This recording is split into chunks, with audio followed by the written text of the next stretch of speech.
Good morning to all of you. हम लोग drop, cap, page, margin और column formatting के बारे में देख चुके थे, ठीक है। तो सबसे पहले देख लेते हैं कॉलम फॉर्मेटिंग को फिर से हम कैसे उस तरह का फॉर्मेट कर सकते हैं जैसे पहले था, ठीक है। सबसे पहले हम क्या करेंगे, लेआउट टैब में कॉलम में जाएंगे, ठीक है। उसके बाद वन को सेलेक्ट करेंगे, अभी टू है मतलब टू कॉलम होगा, ठीक है। तो वन कर देंगे तो ये कॉलम हट जाएगा। समझ में आ गया।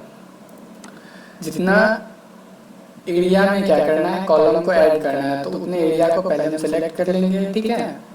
और उसके बाद टू या थ्री मतलब जितना कॉलम हमें चाहिए, मान लीजिए हम थ्री किए तो थ्री कॉलम हमें नजर आने लगेगा, ठीक है।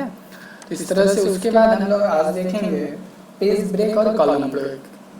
तो पेज ब्रेक के लिए हम क्या करेंगे, सिंपल सा मान लीजिए हमें यहाँ से पेज को ब्रेक करना है, तो कर्सर को उस जगह पे लेके जाएंगे, ठीक। उसके बाद ब्रेक, लेआउट में ब्रेक होता है, ब्रेक को क्लिक करेंगे तो आपको नजर आएगा तीन ऑप्शन, ठीक है। तो पेज को सिलेक्ट करेंगे तो ये हमारा वहां से नया पेज स्टार्ट हो जाएगा, ठीक है।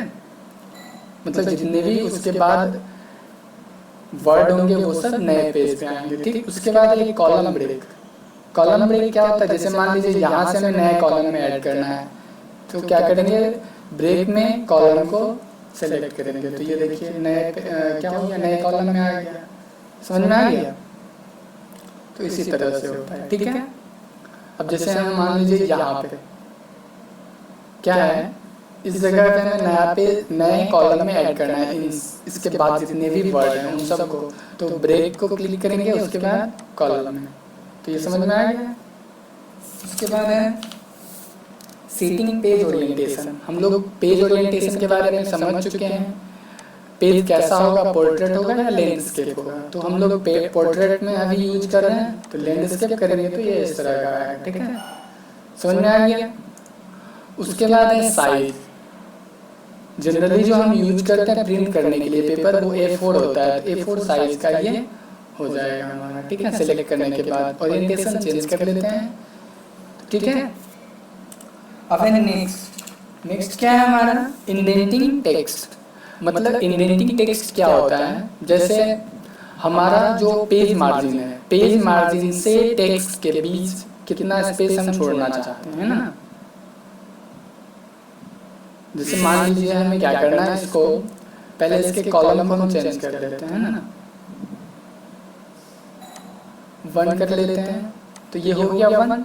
अब देखिए यहाँ से, ठीक है, ये चाहते हैं क्या कि नया वाला जो वर्ड स्टार्ट हो वो थोड़ा सा थोड़ा गैप कर गया है, ठीक है। तो ये इसको हम सेलेक्ट करेंगे, इसको कहते हैं लेफ्ट इंडेंट, और इस साइड में जो होता है उसको कहते हैं राइट इंडेंट, ठीक है। मतलब पेज मार्जिन से वर्ड के बीच में कितना का डिस्टेंस होगा, ठीक है।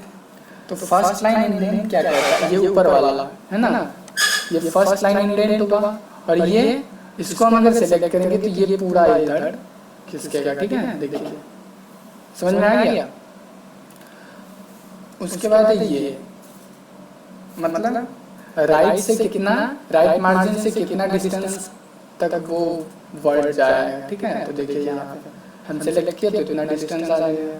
तो ये होता है लेफ्ट इंडेंट। और लेफ्ट इंडेंट, ये राइट इंडेंट हो गया, ये लेफ्ट इंडेंट। लेफ्ट इंडेंट में एक होता है फर्स्ट लाइन इंडेंट, दूसरा होता है हैंगिंग इंडेंट, ठीक है। हैंगिंग इंडेंट क्या होता है कि पूरा जितना भी वर्ड होगा, ठीक है, जितने भी लाइन में वर्ड होंगे उन सबको ये क्या करेगा, इंडेंट करेगा, ठीक है। उसके बाद राइट इंडेंट तो आप लोगों को पता ही होगा क्या कि राइट कहाँ तक जाएगा, ठीक है, वर्ड राइट में कहाँ तक जाएगा, ठीक। तो इतना ही आज के लिए। किसी को भी कोई प्रॉब्लम हो पूछेंगे, ठीक है।